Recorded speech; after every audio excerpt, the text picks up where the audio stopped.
Hello everyone, আসসালামু আলাইকুম। চলেন আজকে আপনাদের সাথে একটা নতুন রেসিপি শেয়ার করি। এটা হলো আমার বানানো একটা রেসিপি।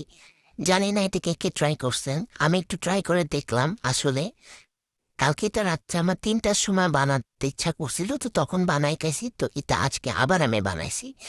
শসা টমেটো এভাবে কেটে নিতে হবে। আমি শসাটা আসলে চুরি করে কাটছি, আর টমেটোটা কিউব করে কাটছি।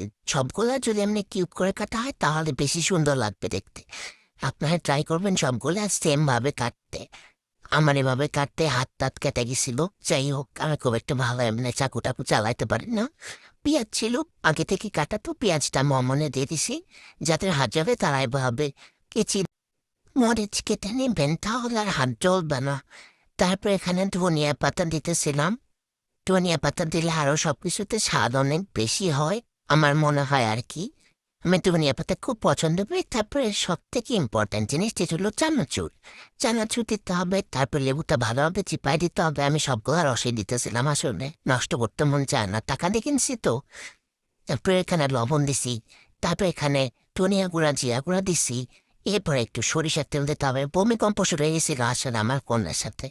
তো এখানে সরিষার তেল একটু বেশি করে দিতেছি, কিন্তু তারপরেও কম পড়ছে। আপনারা আরও দিবেন, আমার এখানে অনেক কম হয়ে গেছিল আসলে। তারপর এমনি ভালোভাবে মাইখা নিতে হবে।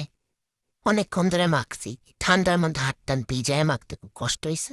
তারপর রেডি হয়ে গেছে যে আমার চানাচুর মাখা। এটা খেতে খুবই মজা হয়েছে, আপনারা অবশ্যই ট্রাই করবেন।